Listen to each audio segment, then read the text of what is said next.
Good morning there. You're watching QTV this morning, and I am your host, Jenna Bosonko, joined by my co-host here, Ibrahim Abalde, as well as our newspaper review guest, Esanja. It's been a while. Yeah, it's been a while. Yeah, thank you so much for joining us. Ibrahim, Yeah. you also shared behind it. Dohna. Well, I'm just adjusting myself in the shirt. I mean, I like the color.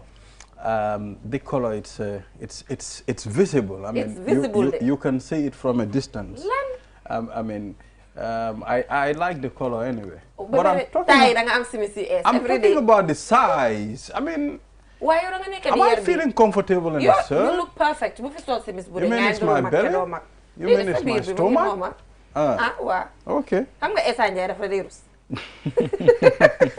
to Well, Esther, how have you been? You know, it's been a while catching up on, you know, newspaper review. Yeah, it's been a while. I guess it has been a busy semester. Yeah.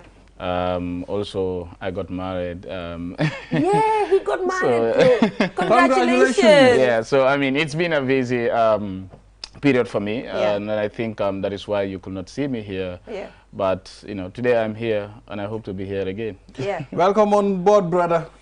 Sisen Kuru. Sisen Kuru bi. Sisen Kuru. You're welcome. Another brother saved. Another brother saved. Another brother saved. Well, the sisters too should be saved anyway. No, definitely.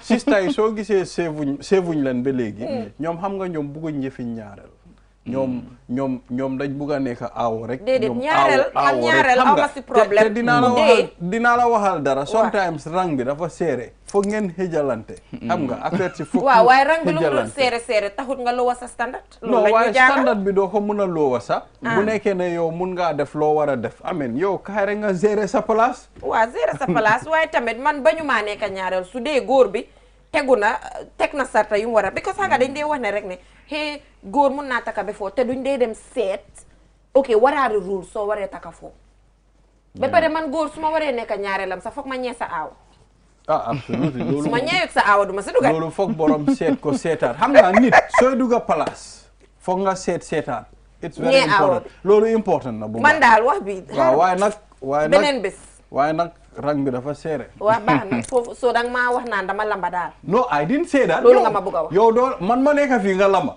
how can you lamba while I'm here baax na man daal xam naa ne bokkuma si lamba club bi man ñuy mbel Facebook noonu yëpp ñooñu amuñ fit man maa leen nañ ëpp ñëw fit dañ ragal waaw dañ ragal waaye baax na si so if you just tune in and you're watching QTV this morning, we have the African proverb as usual, the newspaper review. We are joined by our guest here, Esanjai, as well as Community Watch. Interesting. We'll be taking a look at how a young Gambian who want to make a change in fruit farming in the Gambia, is it? Yes. I mean, he's one funding Balde. Yeah. He owns a farm in Jiboro. Okay. You know, the guy said he wants to change the narrative. He wants to see import wow, at the moment, mungi try on a small scale. Wow. Why in the future I'm intention to expand. So we'll be having him on the program. Looking forward to that. And on social issues, we're joined by the Environmental Alliance. So, you know, they'll be having their mangrove planting at Banjul there, and I'm looking forward to, you know, the attendance because, you know, mangrove planting is now becoming something that young people love to do, take pictures, and that's what we want because the moment they want to do something and take pictures, it means they want to appear. So take pictures as much as you can, but just plant the mangroves. That's what our interest is.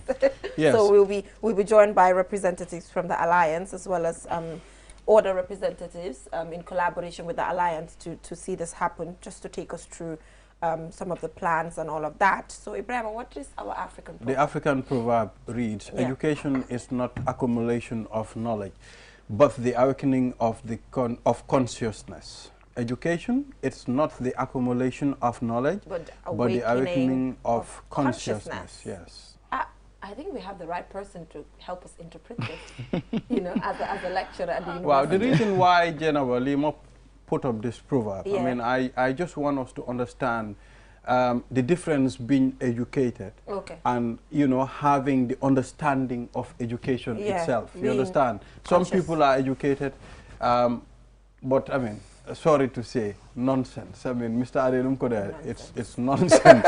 Yes. Rubbish. So we want to know what do you make of this program? I think I wouldn't say some people are educated and then otherwise. It's like some people have been to school, but not educated. You can go to school for 12 years, you know, earn your bachelor's degree, your master's degree, your PhD. I mean, still you are not educated because, you know, education is something that you have to pass through it and then allow it to pass through you. You're not coming to only pass through it and that's it. There has to be that interaction. And like the proverb says, the consciousness is the most important thing.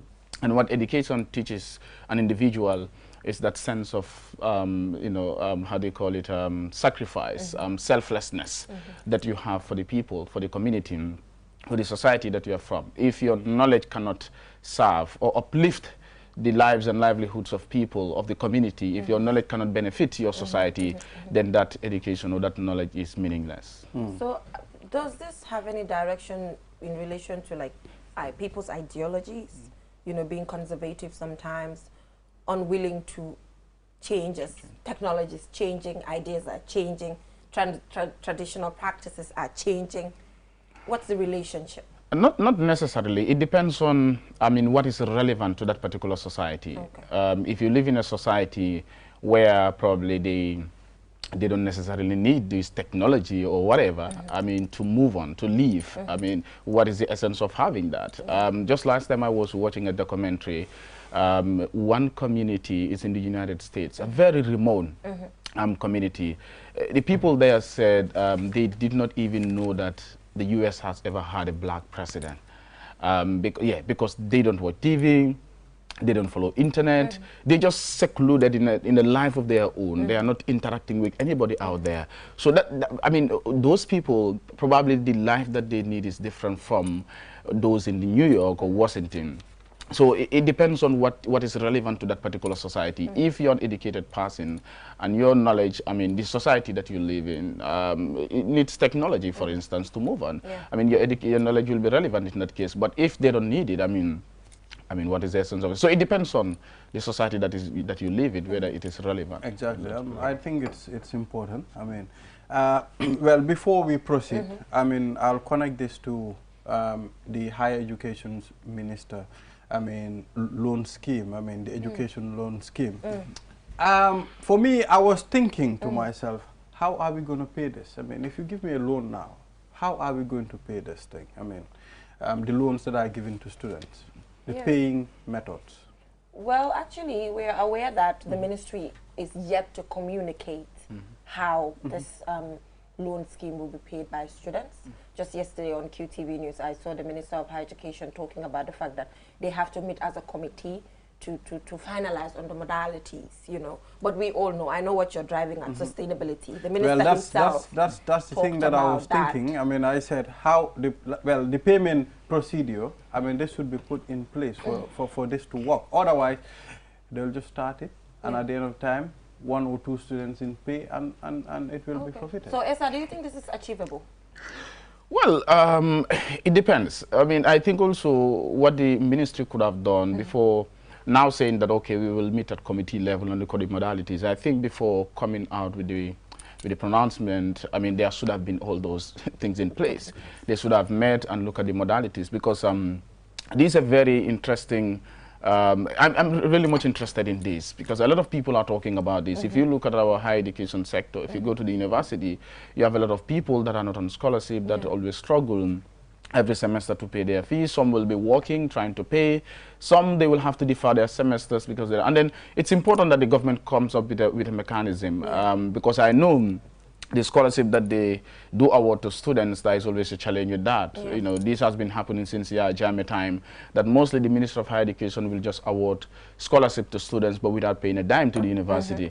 As a result, they owe the university millions of dollars. But I think they're also trying to address that, because there was a time when staff of the university went back on strike, and the ministry was able to pledge, I think, $150 million to pay as debt to the university. But I mean, so student loan scheme is good. This happens in most countries in the developed world, so-called developed world, where students will access loans at the end of the day, especially in welfare states like these Nordic countries like Sweden, Norway.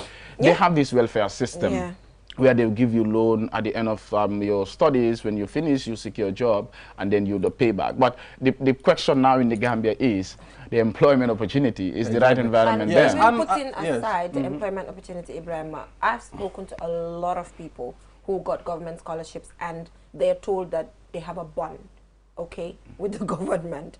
These people don't even go back. I know a lot of people who do not. So first of all, the existing problems for me should have been solved, as you mentioned, before coming out to make the pronouncement, bringing the modalities.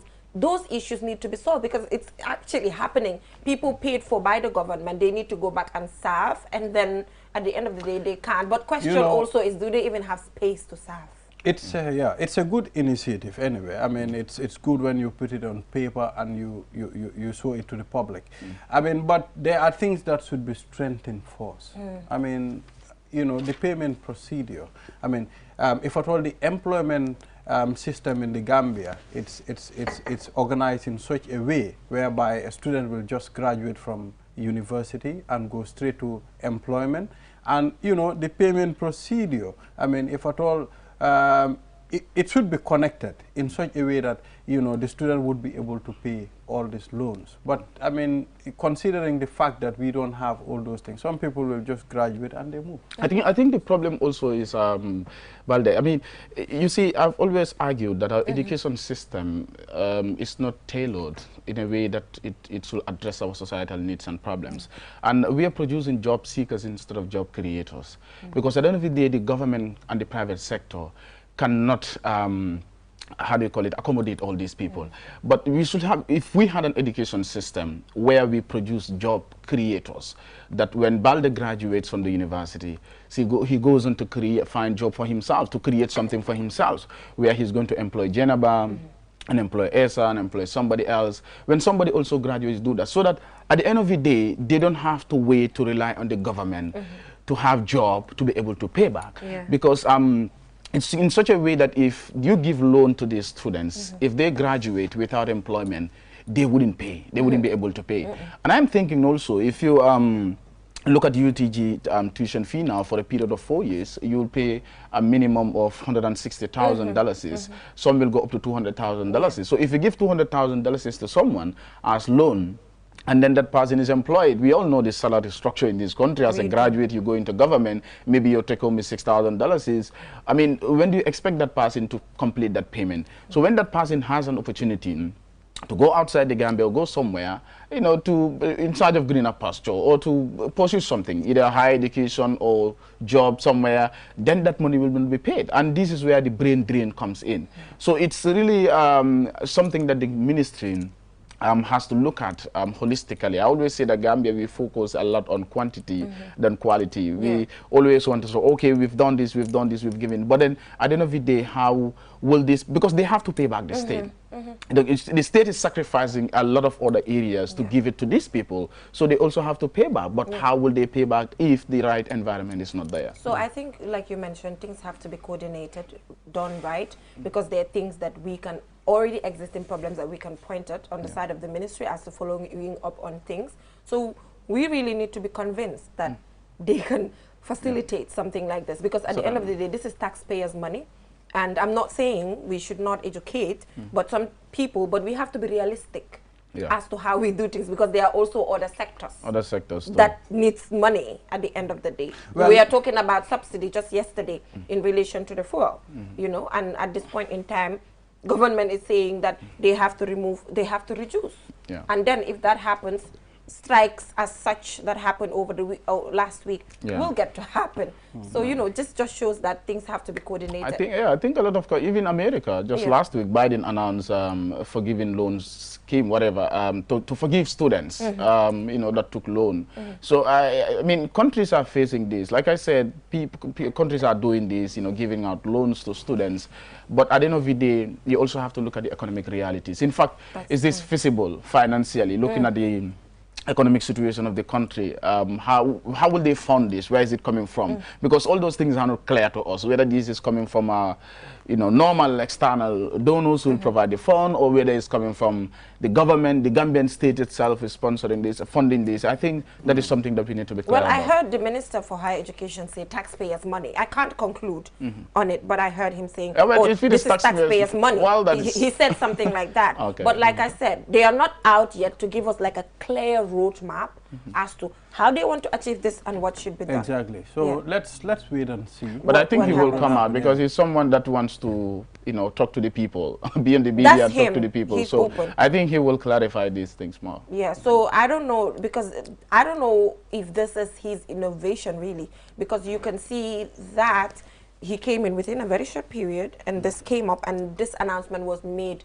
during the launching of the... In Farato, I mean, I think the clinical waste management. No, it wasn't clinical, it was UTG something, science. Oh, USET. USET. It was the launching of the USET when the president... The laying of the foundation. The laying of the foundation, yes. That's when the president actually made the official announcement to say this is what is happening. So is it political? Is it genuine? We can't, we are not here to determine that, really.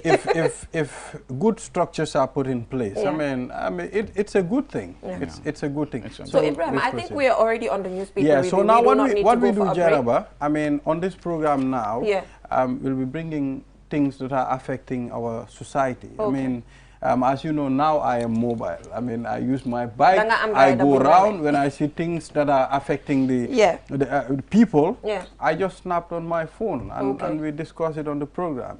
On my way to work, I've seen a very dangerous act, I mean, by few boys hanging on a gele or a sprinter, I mean, which is very dangerous. And no, Barina, why we need to talk about it? Yamane fee don't pass. You need to talk about it. So I'll tell you something. I police la checkpoint. So if we are serious to fight, I mean, road accidents, I mean, we cannot end road accidents, but at least to reduce road accidents, we must be serious on those things. So we have an image. I think if control room have it, they can show it to us. I mean, but meanwhile, what are your thoughts about this? I want to really thank you for bringing this up, because I was looking for an opportunity where to talk about this road accident. Last week, I was coming from Carnifing, UTG. I went to Nawek, and then, to come to the Westfield main highway. And guess what? This was in the evening when the traffic was jammed.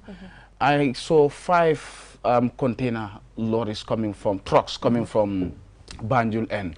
And looking at the road at Westfield, that place, looking at how congested the traffic was, you had 5, container trucks coming. I told the police officer standing there, I said, is this safe? Why can't you people put in place a mechanism where these trucks will only ply the road at certain time of the night? Maybe you say 12 a.m. or 1 a.m. when the road is very bit fake. Because she said, well, there's nothing we can do about it. You people are the ones that should talk about it. I said, how do you mean? Because we are all citizens.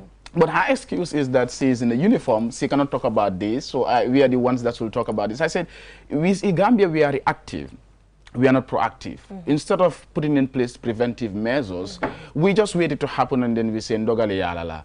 I mean, she said, yeah, you've seen a lot of times that, these containers will just fall on the highways and then accidents, people will die. I said, yes, when it happens, and then we'll all come and say, let's investigate, this shouldn't have happened, or it was Ndogale yala. But these are things that we see, and they could cause, accidents. They could lead to fatalities. And you can prevent them. Exactly, because I said that is not difficult. The police just has to come up with a very, very clear mechanism to say, look, these container trucks will only ply the road at certain time of the night, either 11 p.m. or 12 a.m. or 1 a.m. That is nothing difficult. But how do you allow these trucks to ply our roads at that time of the day when, it's rush hour, people are trying to go back home, and then you allow them to ply our roads? It's just like what you're saying, those people, hanging on that gele. We have the image. Exactly. That's the image here. Just look at this. I mean, the people do this. Look at this, and you see that wood there standing on the bottom. It's not even safe. I mean, it might not be strong, and this printer was running very fast. That's not safe. It was speeding.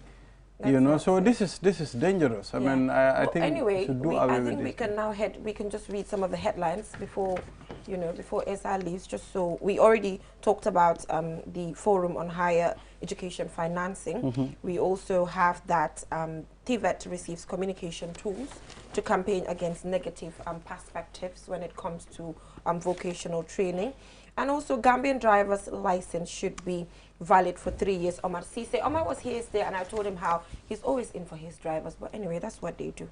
That's what they do. I don't want to come after him again. And Speaker of the National Assembly says rising food prices may provoke social unrest. And yeah, aside from that, disparities continue to hinder equal socio-economic political development of women and men in the Gambia. So yeah, so Esa, let's talk about vocational training. We already got into the whole education. You know, they're trying to really put aside the negative perspectives when it comes to vocational training. It's quite sad that we're still there. We haven't passed that stage yet. Yeah, I mean, it's important. That is why when these grade 12 results were out, yes. My perspective, my whole analysis of the whole thing was quite different from that of the rest of mankind, because a lot of people were focused on how many people will secure 6 credits or 5 credits or 9 credits, 9 A's, 8 A's. For me, the conversation right now shouldn't have been around that. The conversation should have been how to transform our education system for it to reflect the realities of our time. And of course, like I told people, not everybody is a university material. You don't have to get everybody. You don't have to say, I mean, a good number of people should have 5 credits or 6 credits to enter the university. Not all of them are university material. Some of them could be talented in different areas. You see, development is multifaceted. Development is holistic, just as knowledge is. Different sectors combined will have to move a country forward. If you look at other countries today, let's take an example of Senegal, for instance, Sadio Mane. He's never been to university, I mean, basic education, and now he's built a hospital for his community, a school, I mean, a stadium. So, Gina Bass, for instance. But that's athletics. But that's what I'm saying. Why were you talking about? Now, I'm saying people are talented in different areas. True. So even athletics or sports, people are talented there, and they can contribute to national development. It's the same way vocational education training is also important. That you might have some people that are talented in carpentry, some are talented in masonry work, some are talented in different areas, and we have to, I mean, accommodate all these people as far as the development of a country is concerned. It's not for us to graduate people from the university and employ them in the government. At the end of the day, they go with $6,000 or $5,000, and we think that is how we are moving our country forward. No. But everybody has a role to play. My point is, because we're still trying to put aside these negative perspectives, we have these people also getting into our public sector, into our private sector. Because the negative perspectives are there. That's what I'm saying. I think we're saying the same thing. So there has to be that sensitization. There has to be that education. People must understand that, I mean, vocational education training is equally important as other sectors. Today, if we have people trained in TVET area, they could be more productive to the development of this country compared to some people that might be sitting in the offices. You go to some of our offices, you have people that are redundant. What are they doing? They're on social media every day. They go back and then government pays them. From taxpayers' money, every month you pay them. But you have people that you could help to realize their potentials in TVET area. At the end of the day, that could help move the country forward. So, Esa, before you go, you see the Gambia Transport Union president, Omar Cisse, is trying to talk about the fact that the license should be valid for 3 years. I think I've interviewed him on this before, Ibrahima. Yes. So what's your take on that? The fact that every year you have to go and renew your license. Quite tiring, right? But I don't know whether it's a how do you call it, financial accumulation mechanism by the government, because, you know, renewing license every year, I want to get the rationale behind it. Okay. Is it because you want to say that, okay, this person we have to renew the license to confirm that you are qualified to drive? So is it that every year my driving skills will dissipate, and then I have to test again to show whether to get new skills or whatever? I mean, the rationale is not there. People don't know why exactly the government is doing this. If, for instance, you know, my passport could be valid for 5 years. I mean, why can't my driver's license be valid for 5 years? And you have your ID card. Exactly. So, but I think also what the government, sometimes what they try to do is to vet, but I don't think that vetting is even there. I mean, because somebody got license, you want to know how they pass in, whether they pass, because maybe the person did not get it in the correct way, in the right way. So those could be scrutinizing mechanisms to scrutinize these people and know whether actually they can drive. But I don't think that is not done. These people will go steal through whatever way and then get their driving license. So for me, whether it's a way of government trying to get more money, I mean, by making sure that people, I mean, renew their license every year, but I don't get the rest of more money. Maybe charge a fee that is halfway, probably, because I did an opinion piece on that. Spoke to drivers about the renewal of license every single year, and that the capacity is not even there. Parce que niti dañoo rang ba suba. Yeah, but suba be gudi da nga gis niti ñu ngi rang. Corruption ba ngi happen because there's not even a system. Bu doon di nga muna pay in a digital manner, so come there's a way that you can digitally pay. Where da nga wara dem rang, lolo is not productive. Every year niti rang be suba. Yeah, and I don't even know, like the people that are driving on our roads, I don't know whether, I know very well that these people don't vet this, most of these drivers. You have people that are driving on our roads, I mean, they don't even have license. And you can drive in this country for 2 years without even a license. People have seen that, and they will tell you that the police will never stop you. As far as you have your license disc or your road tax there, and that's it. Yeah, that's it. You can give something. But that is what happens. That's what happens. I mean, so it's really sad because I always say this is a security threat. To people. I mean, you have people that are driving on our roads and they shouldn't be driving on our roads. And exactly. I mean, you're seeing that almost every day. I mean, obviously, this person is not qualified to drive. I have seen people whom you know, they cannot even drive and they got their own license at the moment. And what they do is that the worst thing is that you will see a police officer standing on the road. When a driver comes, you stop the person. Instead of trying to find out, okay, your documents, your whatever, the first thing you'll do is anande obi. And then once that person gives you ndewo, you're not interested anymore in anything. So you yourself as a security officer, a police officer, who should be protecting lives and properties, you are posing threat to lives and properties instead. Exactly. So moving on, let's take a look at news beyond our borders. As the Supreme Court of Kenya decides on the presidential election, the Supreme Court has upheld William Ruto's election victory. You know, what does that tell you? The evidence seems to be baseless with what has been projected, and we've seen that about 4 commissioners or 6 decide to reject it based on 4, right? 4 decide to reject it. I don't know based on what then, you know. Yeah, I mean, we have to continue to have African presidents all the time say, reject na election, reject na ko. Yeah, because our constitution provides all those things to our say. Our constitution provides, but then you take a look at the threat attached to it. Yeah, some people lost their lives. Exactly, and then the Kenyan situation is also very, you know, interesting in the sense that there have been in 2013 or so, there was an election, no, 2017, sorry, there was an election petition still by the same man, opposition Raila Odinga against Uhuru Kenyatta. And the court, for the first time, a lot of people were surprised. The court overturned the outcome of the election to say that there should be fresh polls.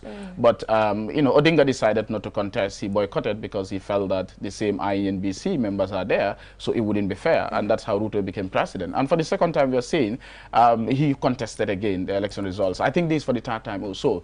But, I mean, now the Supreme Court upheld the results that William is the winner of the 9th August election. I think it shows something about Kenya. It shows that their democracy is growing, and also this is good for their jurisprudence. If you look at the maturity exercise in the handling of this whole petition, even the attorney for, or the defense lawyer for Ruto, and of course this guy Odinga, the lawyers for Odinga, all of them praised the Supreme Court. Yeah, and that was a good thing. Exactly. They all came together at the end of the day. Yeah, and if you look at the judgment as well, when she was delivering the judgment, she talked about both sides, where you have even the Ruto camp, certain claims being made.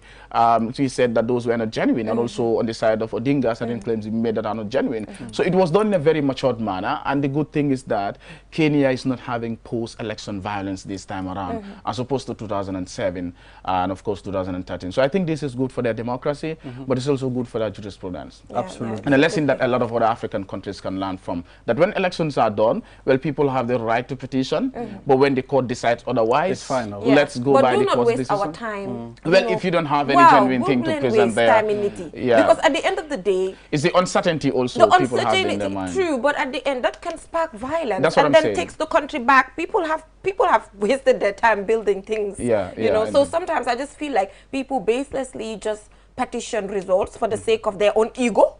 It's just ego. Ne diga man don't wanna accept willingly you lost. You lost. You know, you can simply do that. And I think why Ruto Odinga was also shocked and surprised is that because he got the backing of the incumbent. You know, the friendship and rivalry between the Odinga, Ruto and Uhuru is very interesting. And he got the backing of the incumbent, and all of a sudden he lost. I mean, so it was shocking to him. But I think it is time for maybe he take a back seat and allow young Kenyans to take over. I'm not sure about that. When Goodluck Jonathan decided to come back, then I started to question what's happening. Well, Nigeria, that's Nigeria. That's Nigeria, but mediate, like, never expected Buhari came back, Obasanjo came back, a lot of them will come back. You will not expect it. That's just how they behave, sadly. But anyway, thank you so much, Esa, for joining us. It's always good to have you here. So now you got married, you're settled, everything is fine. The ground is level, amateur lossonal. So buñ la oyé rek ñëwal. Ibrahima. Join na sen club bi légui. No, why légui sa lañ ko wara may chance pour mu relax. Non. Why tay bo xam nga mu ngi xalaat di dugga di génn di daw di seet di level ground bi légui ground bi level na. So su level lay jenn, let's go for a short break. We'll be right back. Samsung refrigerator. Samsung air conditioners come with HD filter and antibacterial for your protection. Save time, energy, and effort by using our washing machines, loaded with innovative features that offer superior cleaning technology. Step into the future of television with our slick and slim Samsung Smart TV designs. Sizes range from 32 to 85 inches. Smart LED, Crystal UHD Ultra High Definition, and QLED Quantum Dark LED. Get new ways of interacting with your TV. Unparalleled vision, right from the comfort of your living room. Our products are backed with 1-year warranty. Visit us at QCell Building at Caraba Avenue or at Boosterview Turntable. Contact us on 333-3217 or email us at info@quantumnet.gm. Have you been looking for the perfect indoor router with long-range Wi-Fi coverage and faster internet speed connecting all your smart devices? Well, we present to you the QCell Indoor Router, a router that has all you need and much more. For just $4,275, you can get 4G plus internet speed, wide coverage, and connect up to 15 devices. And that's not all. The indoor router can be used for both office and home needs. So, enhance your internet experience with our indoor router. For more info, call our customer care on 111. QCell, Sunyabus, we innovate others. Your favorite QCell service has gotten bigger. eFunkanta. Now you can loan bigger credit amounts to make life easier for you. Loan $75 and $100 and pay later. Yes, you heard me right. Get credit loan from $10 to $100 using eFunkanta by dialing *393#. Anytime you run out of credit, whether you want to buy Q-Power, browse the internet, make urgent calls, or send SMS. eFunkanta is the service for you. Dial *393# and choose the loan amount of your choice with no hassle. For more information, call our customer care on 111. QCell, Sunyabus, the pioneers of mobile loan service in the Gambia. We innovate, others follow. Terms and conditions apply.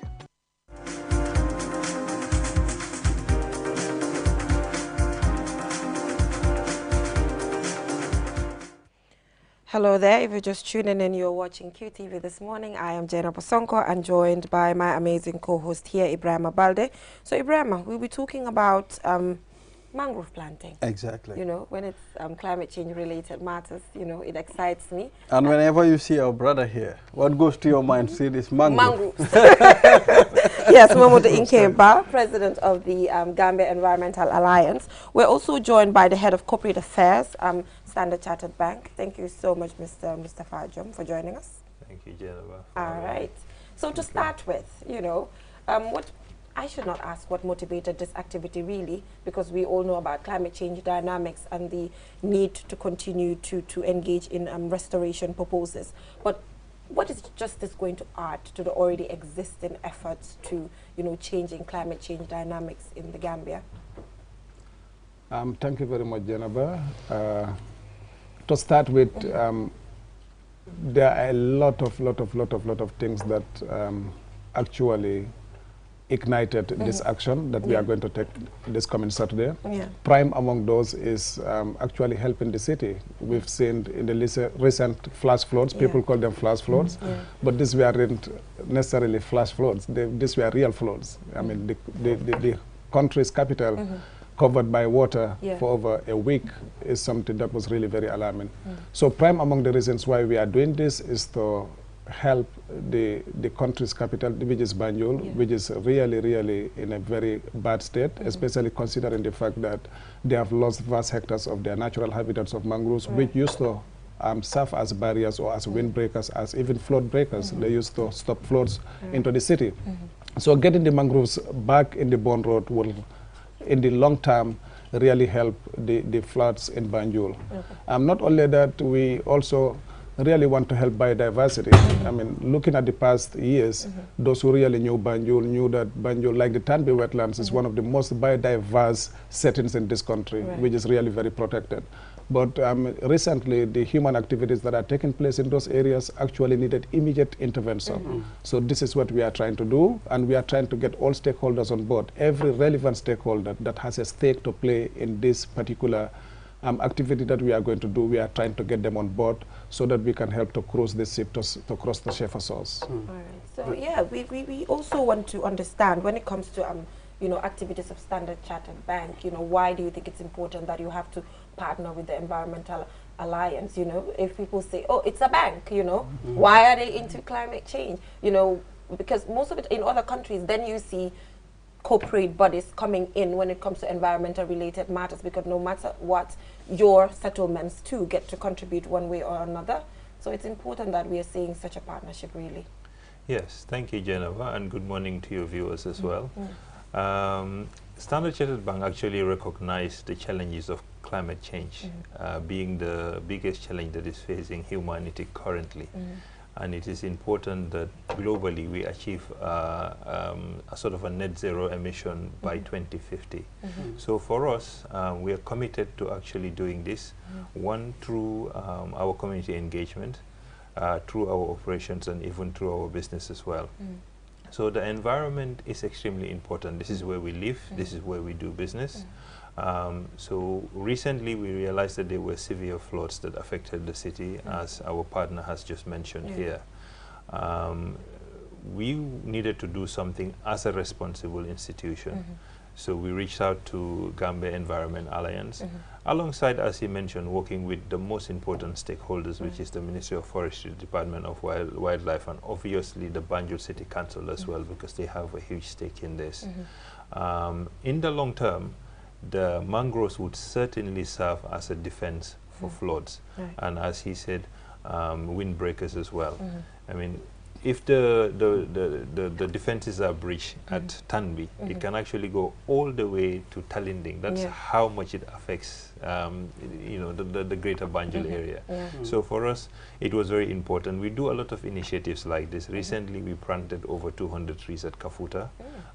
So for us, we're quite excited and pleased to serve our community, stand by their side, especially during this difficult moment, and obviously be part of this worthy cause as well. Well, it's very important. I mean, we would like you to tell us, I mean, the manner in which the activity is going to be done this time. What are we expecting? Okay, like I started with, first we want to get everyone on board. We want to get everyone excited about this project. So all these relevant stakeholders are already written to, some of them we've already met. And also we want to get also all environmental CSOs in this country. The GEA is the umbrella or apex umbrella body of CSOs, environmental CSOs in this country. But looking at those people that we want to bring, we are coming as an alliance, but most of the volunteers that are coming from different environmental CSOs. So what you are going to expect is you are going to expect to have one of the biggest events, not in terms of the amount of trees that we are going to plant, but the amount of coordination that is done to bring these people together. And we all know that Banjul is a hotspot. I mean, this is going to be the first of its kind. There have been numerous planting exercises that we did at Banjul on a low scale. This one is going to be in a larger scale. So having all the stakeholders on board and having different people from, different cycles also joining this event is going to be very great. Because that way we are going to enhance sustainability. So you will have a lot of eyes that are going to watch over the project, and a lot of people are going to also take ownership of the project. When that happens, that is going to enhance sustainability in the near future. Yeah. Well, before you come, Jennifer, I'm interested to know the previous mangrove plantations, I mean, the activities that you've been engaged in previously. I mean, can you tell us about those, projects? I mean, we want to know, because it's not just a matter of planting mangroves and, going away, leaving them there. So how far with those that you planted? Actually, same question, but just to add on to it, my question is why? Okay, we already know why now, because the flood happened in Banjul, but already statistics are there when it comes to sea level rise in relation to Banjul. So why is it that Banjul was not really an area that organizations in the Gambia who engage in these things did not really concentrate on? Why? Okay, when already we know the problem, because we know one way or the other that something like this will happen, that will have massive flooding in Banjul. The data is already there. Balde, to start with your question, we've done a lot of mangrove planting in different parts of the country, almost in 6 regions. We are present in the KMC, in Banjul City Council, in the West Coast region, and in the LRR. Recently, we are in North Bank region at the Baubolong wetlands. So if you look at the Brumen Bridge at Kalaji, when you cross at the bridge, that's a success story right there. We've planted over 300 to 400,000 mangrove propagules there and created like almost half a kilometer of mangrove forest. So when you cross over, go to the LRR, in the entrance of summer, we did that last year with support from EBA. That's the ecosystem-based adaptation project. They had a project and they invited CSOs to apply to implement the project. So my organization, which is CAPED, was successful among the applicants to be able to do the planting on behalf of EBA. EBA had the project, they had the funds, but they wanted to empower CSOs to help them implement the project, because we had good knowledge of the grassroots, and also we had good knowledge of where and how mangrove planting can be better done. So that is it. We have a lot of success stories. If you fly through the Trans-Gambia Highway, you will see a lot of mangrove plantations that were done by us. And so Banjul, coming back to your question, Banjul has always been an issue. I could remember even when I was a child, I had people saying in the near future, let's say in the next 30, 40, 50 years, Banjul may be below underwater. I mean, so this is nothing new. Scientists have already projected that some of these things will happen in the near future. But environmentalists have always been concentrating on Banjul. If you look at the Tanbe wetlands, this is a Ramsar protected site. It is because of the environmentalists and the ministry. This was why that was being able to be identified as a Ramsar protected site. Looking at the ecosystem, the biodiversity around that area, it is really a crucial area. The ecological importance that is attached to this ecosystem is quite huge. But the reason why we are experiencing this is because that ecosystem is altered. The natural ecosystem that was there at the Tanbe wetlands is altered. People are moving in. And a lot of structures are erected around the wetlands, pushing the mangroves, and it is already altered. So we need to restore it to its original form to be able to save Banjul. And this is what we seek to achieve, doing these events. But it is not a matter of saying that we didn't concentrate on Banjul. The concentration that we had on Banjul was leaving this place as a Ramsar protected site and making sure that it was protected. But since the environmentalists cannot do much, we cannot do legislation, we cannot do enforcement, all we can do is advocacy. So having these stakeholders on board, especially this time that we are going to do this planting exercise, is going to help us in that manner. For instance, if the Banjul City Council is there and they realize that this is actually a protected site, they realize how important it is to leave this protected site, they will probably help us when it comes to enforcement and legislations, because these are the policy makers. All we can do is advocacy. and which we are good at. So moving on, we want to also know, Standard Chartered Bank, we've seen this, kind of trend that you're following, with the planting of about 200 trees, and now joining with the Environmental Alliance to plant mangroves. Is this a continuous trend that we should look forward to, really? Oh, absolutely. As I mentioned, we're committed to achieving net zero as an institution.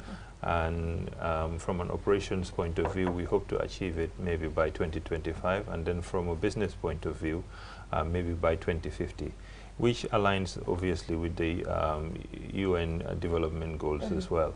So you expect to see more of this.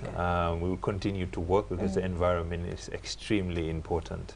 But just to buttress on what Inke has mentioned here, I think sensitization is also very important to us. In as much as we will be doing this, the other thing that we will be doing is working closely with the residents of Banjul as well to ensure that they are sensitized and they are aware about the importance of protecting the wetlands, because they're the biggest stakeholders in my view. They live there, but all Gambians as well, because it's the city. So another question really has to do with the fact that now Standard Chartered understands that climate dynamics are changing, and as a corporate body they need to come in. But internally, Inke, I think we should take it there, right? Internally, what are they doing as well? Are you planning to use solar?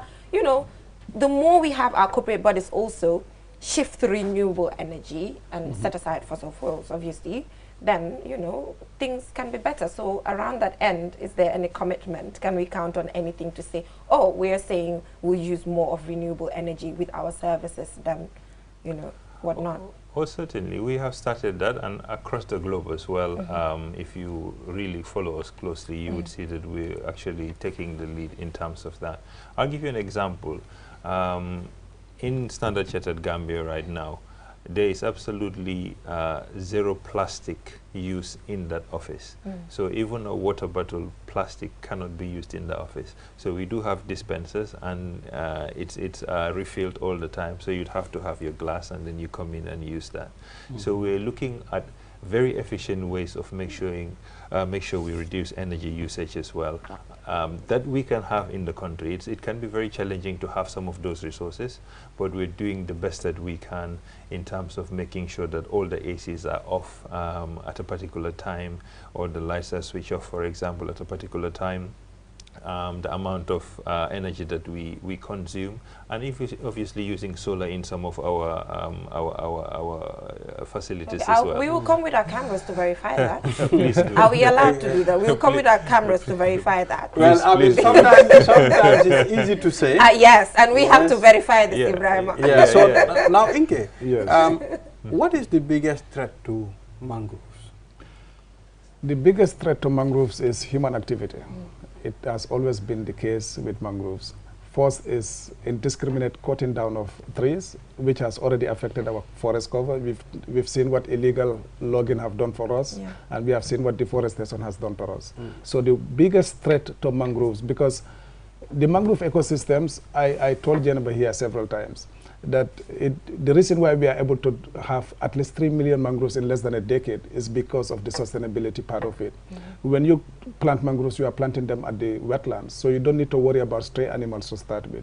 You don't need to worry about bushfires, which is also another #1 cause of deforestation in the globe, not only in the country. If you look at California, even if you look at the Amazon, it's bushfires that have really started destroying vast hectares, up to thousands of hectares of arable and thick forests at the Amazon. So human activity is the biggest threat that we are going to face, which is why it is important that when you are doing mangrove planting, you involve the communities, let them take ownership of the project, and also involve relevant stakeholders. Like I said, we have lax environmental laws here. So enforcement is the problem.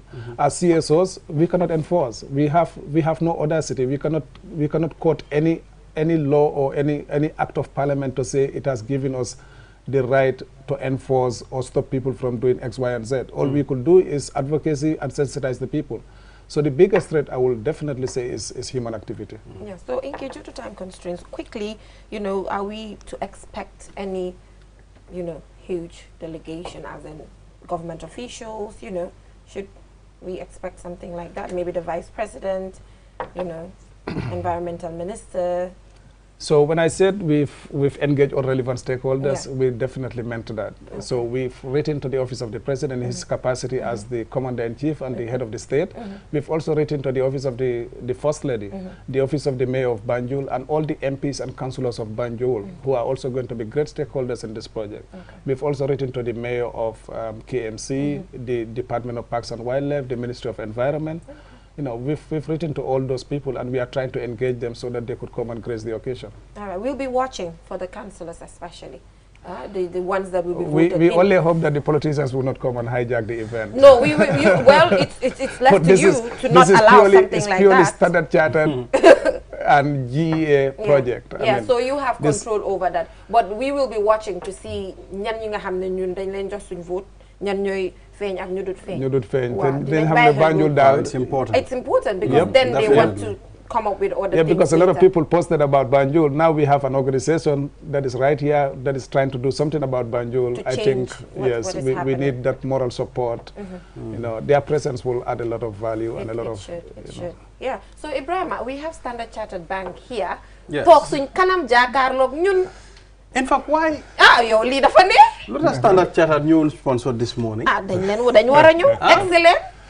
Well, you can put in a proposal and we'll review it. Wow. You're putting me on the spot right now. Because xam nga ñun this morning moom ñun ñaar ku ñu waxal rek foog nga dem. Actually, ñun ku ñu waxal nga dem inki. Definitely. No, we're a big fan of this morning, and obviously you're doing very well. So we commend you and keep on doing well. Yes. And then you guys coming on the side, right?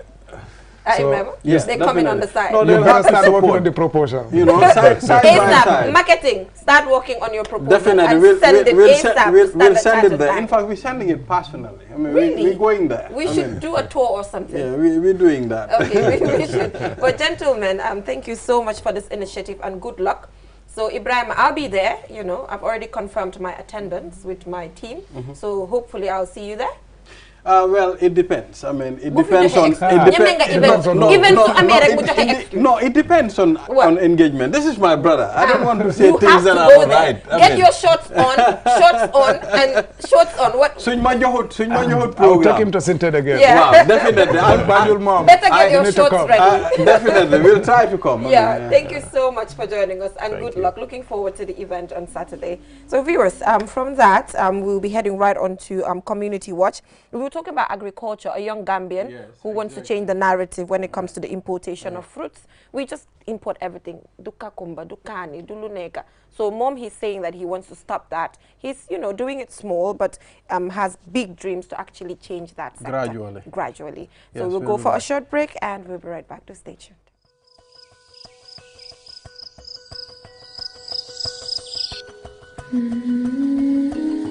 Light. From the beginning of time, light has been there. It is integral to our survival and to our way of living. We need light to work, to build, to grow things, and even to see our loved ones.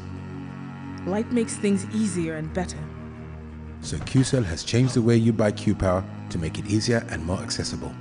You can now access the same service quickly and get your cash power tokens instantly with the new QCell Q-Power code. To light up your world, simply dial *363#. With a touch of your fingers, with ease and convenience from the comfort of your home or office, you can bring light into your world instantly with *363#. Q-Power, lighting your world. QCell Sunyabus. We innovate, others follow. Q Money, the biggest mobile money service in the Gambia, has taken mobile banking to the next level. Now, you can link your Q Money wallet with your bank account. Yes, link your Ajib or EcoBank accounts with your Q Money wallet and get instant access to your cash anytime. No need to queue at the bank anymore. Transfer funds from your bank account to your wallet or your wallet to your bank account using Q Money Bank Link is the fastest, most secure, and convenient way to transfer funds between your wallet and bank account. For more information, call our customer care on 133. Q Money, Sunyu Kalpe. Terms and conditions apply.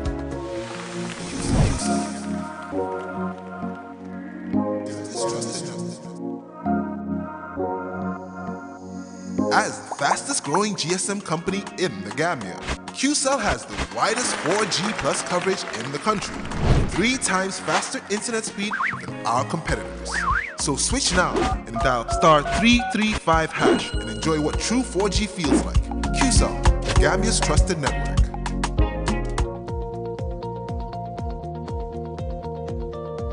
To make sure your company's products and services reach your potential customers, it is essential that you choose the right channel for your marketing purposes. QTV has the widest reach locally and beyond, and we can give your business the visibility it needs. Call QTV Marketing on +220 324 44.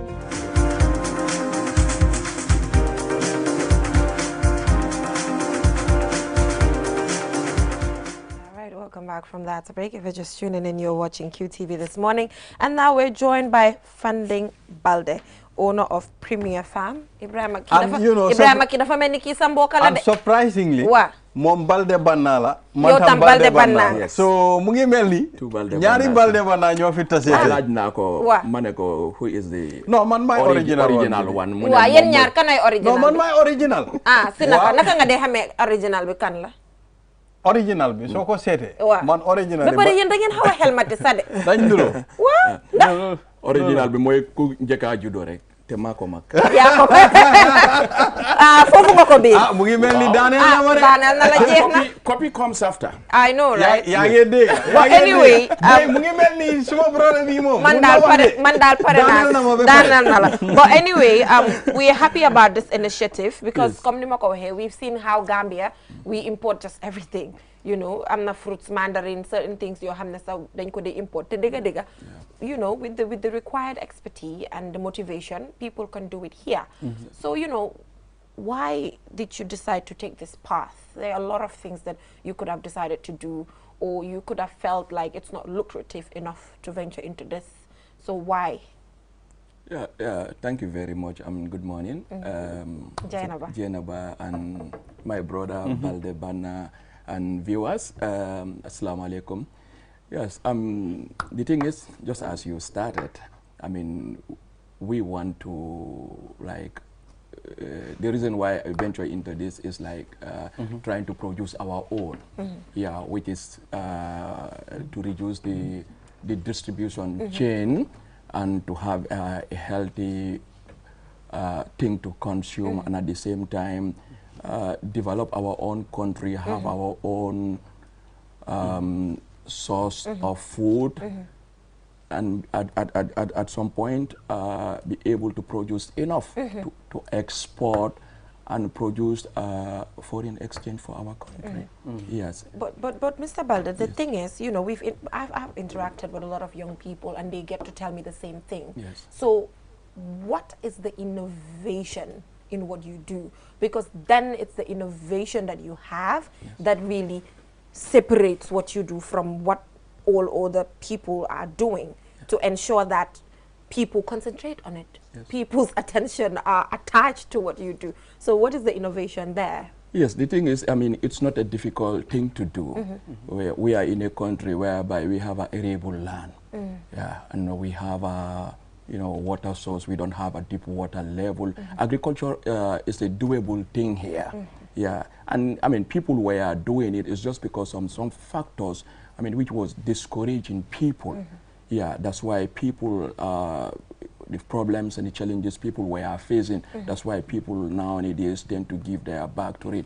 But it was something, I mean, that was like carried out, I mean, done by every household in this country. Then everybody was, it was our source of living. Yeah, because, I mean, before, when you look at the First Republic about 30, 40 years ago, agriculture is the activity where every household is involved in.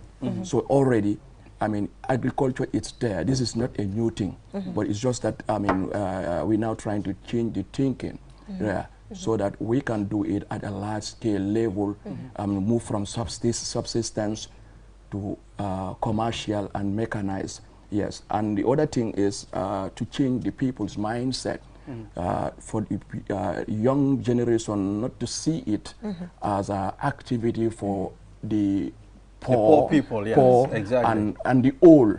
Yeah, it can be done by even the youngsters. We are the one we can. The I'm youngsters. seeing a very young man. Yeah. On Yes. that, on And that I saw image. pineapples. Yes. Yes, I mean, You know, it seems you're bringing in things, Ibrahim, that I are mean, not. you know, when we were growing as little kids, I mean, all the pineapples and all the apples, you know, are imported into this country. I mean, so we were thinking that these things cannot be grown in the Gambia. So that's the notion that we had. Yes. I mean, but seeing this, we believe it can happen here. I've seen people growing pineapples and apples in the Gambia. Yes, these are doable things, because if you look at some of the neighboring countries doing these productions, have no, I mean, environment or climatic difference with us. Yeah, I mean, Guinea-Conakry growing pineapple, avocados. So Guinea-Conakry has no much environment and climatic difference. It's only that they have a bit longer rainy season period than us. Yeah. But with adequate and a regular and a constant water supply, one can do whatever it's grown in Guinea-Conakry. So this is why, I mean, it's very easy to know. You just compare, do a comparison. Countries doing this, what do they have and we missing? What do they have and we don't have? Yes, but if you are able to establish all they have and, you know, that you have and you're missing, it's easy to tell what you can do and what you cannot do. So this is why we trying the things that we importing from neighboring countries. That's avocado, pineapple. Yeah, you name them. Whatever can be grown in Guinea-Conakry, Ghana, and Ivory Coast can be equally grown here. Okay. So yes. Mr. Balde, I mean, as much as, I mean, you said, I mean, farming, it's not for only the poor man. I mean, everybody can do it. I know it takes time. It's not for the poor. It's not only for the, it's not even for the poor. It's not for the poor. It's for the young and the energetic. I mean, starting this kind of a farm, it involves a lot of investment. Yes, that's where I want to come into. And tell us how you started. I mean, and the motivation behind this. Yes, you're right. Yeah. You're right. It's not easy. Farming is a very, very capital intensive activity, especially in the Gambia. Looking into the amount of rainfall we have here yearly, so one need to invest, I mean, intensively in water and irrigation. Yes. I mean, like I started, like at the beginning you said, yeah, the owner of Premier Green. Premier Green, yes, a company that is not owned by me alone. Yeah, it's me and my brother. Okay. We co-own it. Interesting. Yeah, I worked for like also worked for like almost a decade in in one business, whereby I also gathered, and he was also working somewhere where we gathered. So we start with land. Yes, I mean that's also capital intensive, because our first land we start with. It was just 9 hectares, yeah, but now we have several hundred hectares all over the country, yeah. So it's capital intensive. So we raised funds from our own or the previous businesses, yes, and then the next thing is water. Yes, water is very, very important because our rainfall is very short. Maximum is 3 months, and some of these things we grow in here need water, especially the avocado. Enough water. Enough water. If not, I mean, that's why a lot of people are. That's why a lot of people are complaining. We have our avocados in our houses and they are not fruiting. I have one in my house. I think for the past 3 years it's still like that. Yes, yes. The general formula and the golden formula for avocado is just adequate and regular watering. Wow. Yes, that's it. But no Mr. other Mr. thing. Balde, So this is. dafa am question bi ma la laaj waaye tontu wuloo ma de. So man li ma la laaj te mooy. Waaw. Nekkut yow kenn rek a am femme si Gambia bi ñeneen am nañ ko waaye dafa am lu dee distinguish xëj na sa marketing strategy bi la dafa am yeneen strategy yi nga am in place ba nga xam ne foofu la innovation bi nekk man loolu laa bëgg a génn lana tax yow xëj na tey investor si yow la war a invest waaye du si feneen pour yow nga amee market bi du supply. Yes, because sometimes difference bi foofu la dee nekk pour nga mun a I understood. I mean, farming, and especially when you are into commercial farming, you're doing it to at least, I mean, gain something, make a profit. You don't just do whatever people are doing But I mean, most of my postings in the social media, I try to concentrate and focus people on the breakthrough I am doing, doing what people are not doing, or doing what people think is impossible to do here. So, and those are the things whereby the products of things that are very expensive, because we are not having it here. We are not having them here, and because people think they are not doable here. So this is, I mean, what we did in the pineapple aspect. Yeah, because pineapple, I mean, almost all the pineapple we consuming, they are being imported. So when it can be done here, we went into import the suckers and produce here on a large scale. And that's exactly what we're doing on the avocado aspect too. Avocados, I mean, most of our avocados produced here are imported. Gambians have avocados here, but I mean 90% of which are not fruiting because they are not doing the required activity or what it takes to make it fruit. So the breakthrough aspect, doing what everybody is, not all is doing, because we are into agriculture and we are into horticulture every now and then. Most of these vegetables are women, the vegetable production season from November to January, February, March. Women are producing the okra, lettuce, cucumber, carrot, and other things. Those things are common things we're seeing everywhere. So if you are producing them, it will not be seen as extraordinary. So we're paying attention on the things that are very expensive because they are not produced here, they are imported. The cost of bringing them is high. That is making the cost of getting them high and expensive. So these are the areas, we are focusing on. So are you supplying hotels? Who are your targets? Yes, hotels are not made, exactly. Hotels, we supply, our market is hotels, especially during this period of this COVID and the low tourism period.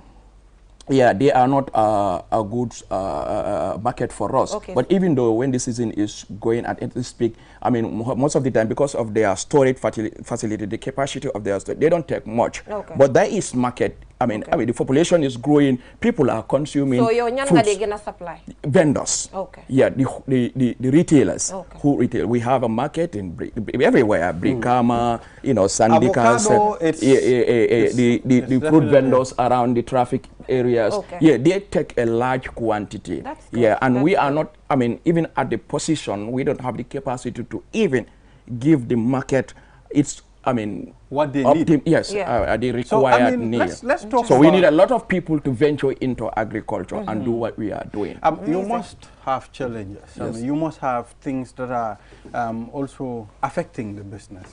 Tell us, what do you think? I mean, if you have done it, it will be better for you in the business. Yes, I mean, every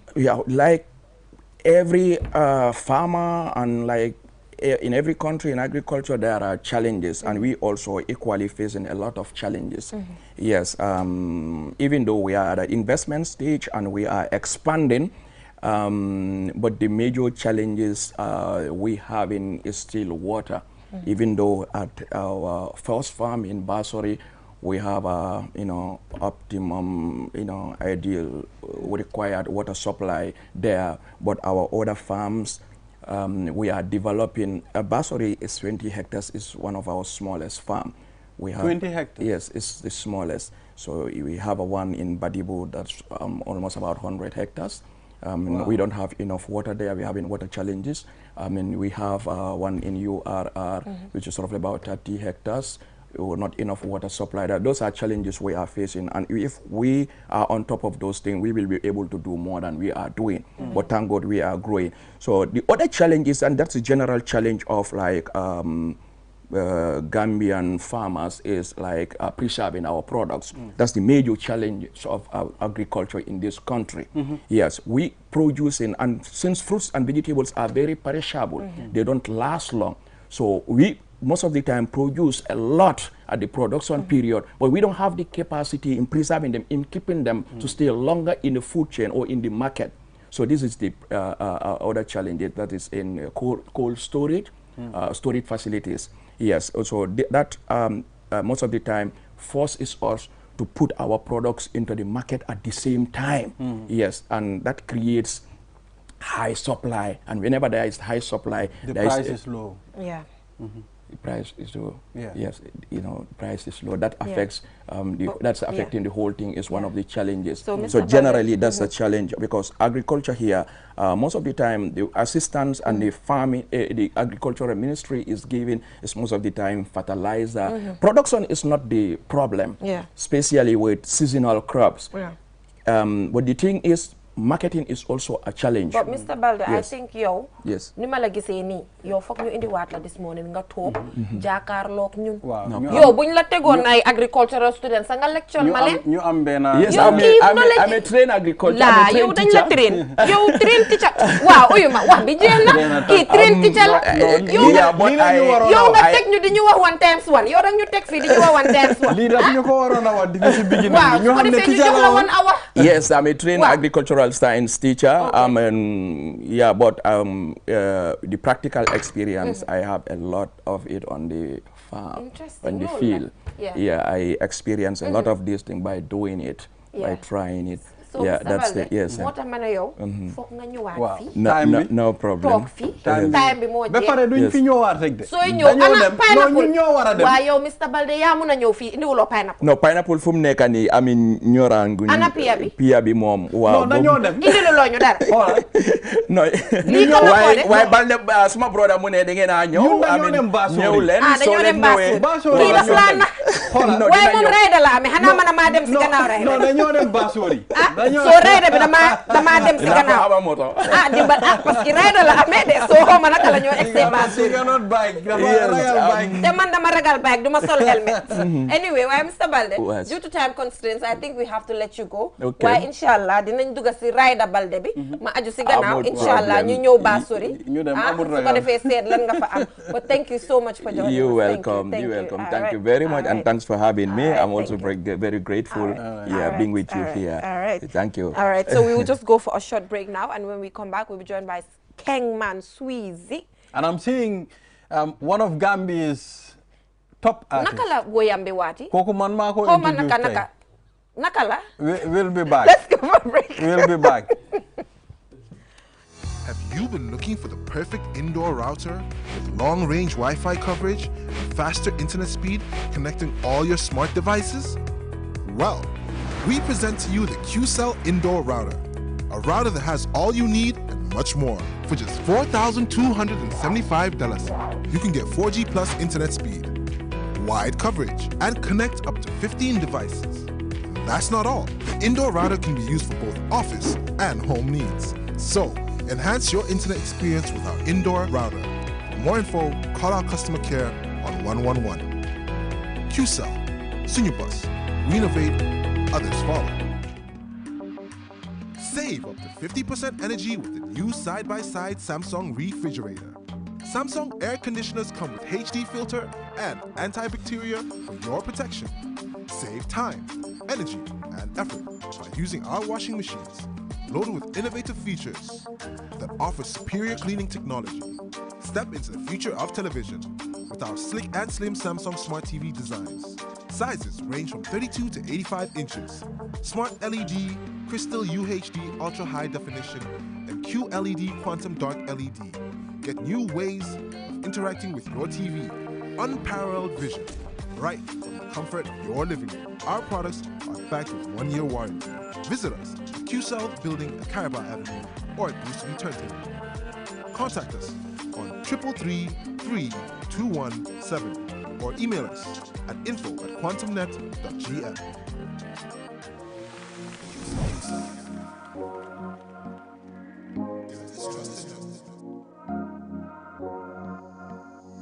As the fastest growing GSM company in the Gambia, QCell has the widest 4G plus coverage in the country, 3 times faster internet speed than our competitors. So switch now and dial *335# and enjoy what true 4G feels like. QCell, the Gambia's trusted network.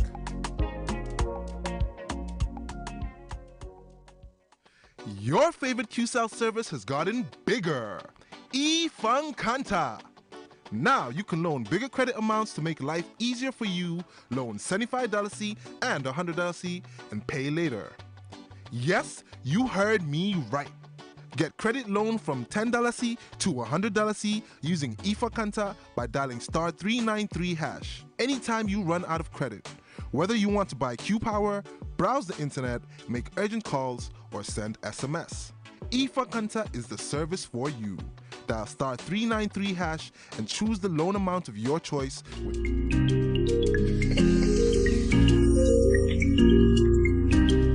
Welcome back from that short break. If you're just tuning in, you're watching QTV this morning. So Ibrahim will be joined by his Kingman Sweet. Yeah, but I don't like the mood today, man. Hola, dama la mere.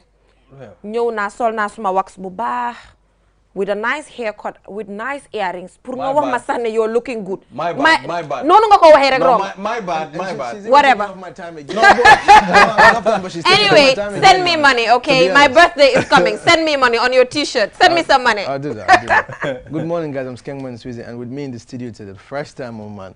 Jelena, by Nimbara, man, I come to back, man. Nimbara, Joe. Exactly, man. Welcome to the show, bro. Thank you, man. So, boy, I'm going to be carrying November 13th.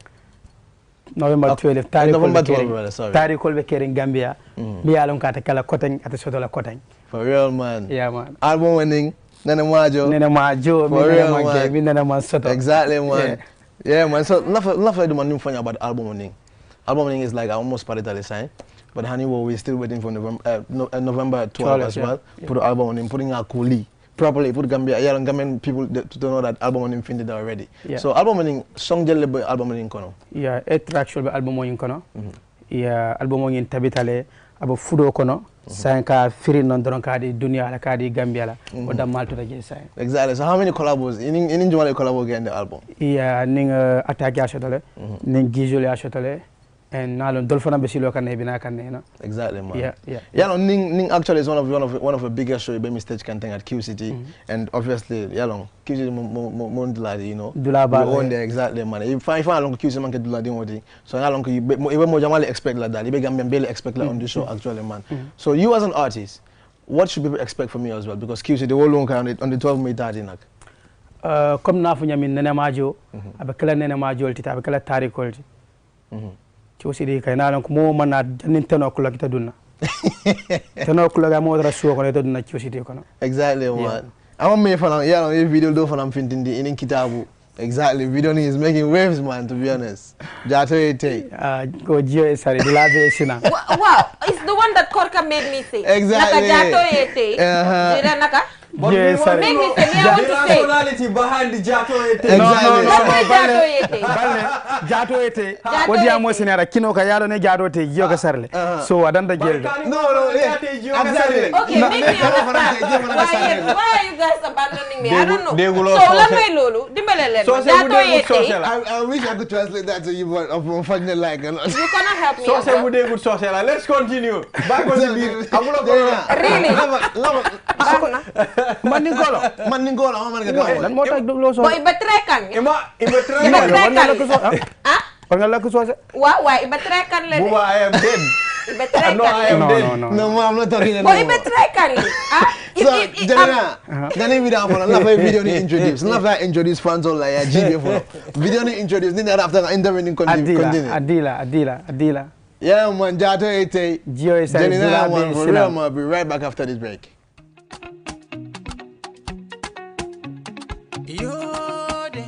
It's Janina Natale. Janina Natale. Janina Natale. Libe donne kanata ya de kanata koma.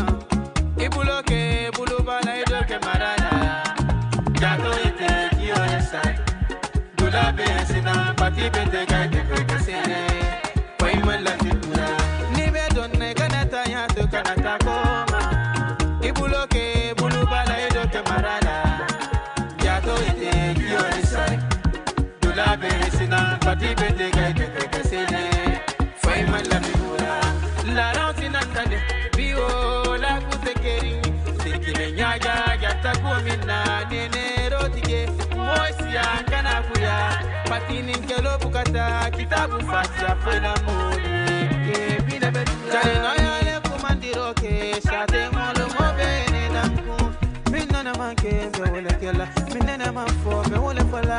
Nene majo wole be fola. Tariko me wole kela. man. We're having fun in the studio, man. Hi, you know, I'm always doing anything. Albalo candidate. Itele balo candidate.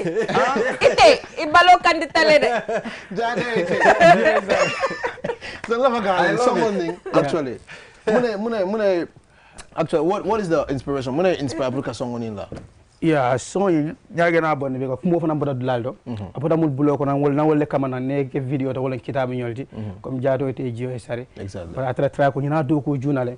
Jaato ete o sano na dundi tra ko yin kono because sano ko mo nyi fara fo kan sade kono.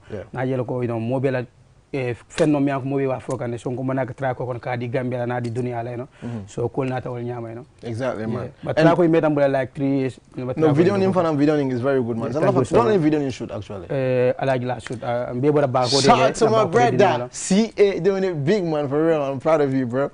Yeah man sanjelina mbe alonko e ka music minke actually Afro Manding and ina musical is kind of hard to relate to in the Gambia because Mojama going into Afrobeat and in hip hop and in drill and other stuff as well, man. Even me can send the put the musical market out of the Gambia. Woka yalo mo be yalo. Mo be wala musical fenno mi yalo ko be fenna kamala mi abe mul nya fala anda be dunna mol kono. Exactly. And ya ke fenti mi yalo ko itamu walati.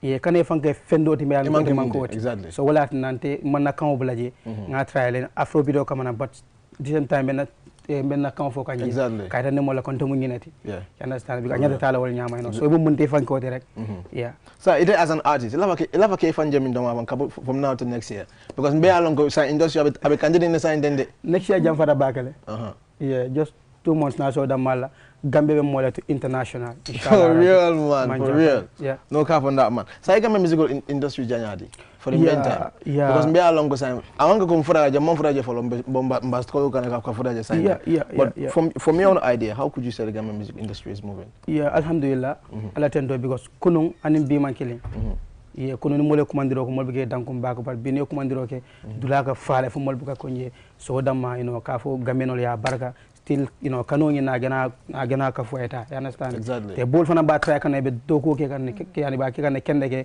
itara jibe ka ben dinden kunda ke ba kunda bol be job kan bakale so support di Gambian la drong adi so le respect ko fana itaraje ko naw nitle ko understand dol bi janna pour que mol content dol ka fa mol alnana ke kilindi ka fa alnana kele so ni dol fana bi je ko mol content di do respect ko nyebori la fa nga kiusi di bambandi mbak mo be kede November 12 nena ma jole be kering min nena man soto min nena manke ki atakela wala be kala city exactly man we're running out of time but before we take a leave with you man we're doing something quick man a freestyle session with my brother right here man let me have my beat let's go to the freestyle session and after that we're calling it man it's singing for all of you guys no for everybody no buy my well go calm down beats up Jen Basung Jay Sanko. Yeah. Featuring Jelinaya. Yes. Nkanu nyone befe. Itile benju sula. Nkanu nyona namba. Ndeide kanu le sherina na maitele benju sula. Okay. Okay. Moi je t'aime. Okay. Mon amour. I love you, my baby. Itile benju sula kanu nyo baby na. Baby, it takes label because I get reply for na munekela. Baby, you call label because I go call ta for na munekela. Nina lambo casino no de. Mbu casino no. Ina lanke feshibole la. Baby, tell me why. Hey, baby, tell me why. I wanna see you tonight, babe. You and I love you. Together. I wanna see you tonight, babe. Okay. You and I love you. Sokla na la goody tebag na la gis, baby. Baby afonye nana, ilata mi na fonye jali alone. Hane jali malo, afonye la dami na jali alone. Hey, Nkaninyo. say what? Najarabile. Hey, Najarabile. Say what? Baby, it takes labor because I get reply for Namunekela. Baby, get call because I get called. Just bluff. For real, man. You know, sometimes we have to bluff. We should. It's fine. You should, man. Bit, To be honest, man, it was if you nice. call me again, I'll pick up. Well, man. It was nice having you on the show, bro. Yeah. To be honest, man. So, love that you find out was the put it fun, so you know, maybe GB can sign them. Yeah, can I say more condom back and then mangina suku dan kola signal, you know, come out Gambia be na banyon ko fana manginela guy jonge Mario, you know. So, Sate ba no dingo combo out na bla bele fo. Okay. Sabe kuline. Sate ba to la ya sate ba mu ya. So, comme na fu nyami do November 12 tariko suto Gambia beta mo beta dinne kunda fo keba kunda minna man soto minna man ke atakela. For real, man. So you know what I want? Before we close, you will have to help me say Juro Besaring. Ni. Jio Besari. Well, to start with, let's do it together. How is it said? Jio Besari. Not going to start it. Nibe donne kanatanya tu kanata koma. Ibuloke bulubala edoke marala. Jato ete Jio Besari. Jato ete Jio Besari. Rolling me. Jato ete Jio Besari. Jado nyafuna jado mo jato. Jato ete Jio Besari. Bye, man. Bye. Well, anyway, guys, till we come your way tomorrow with another interesting program.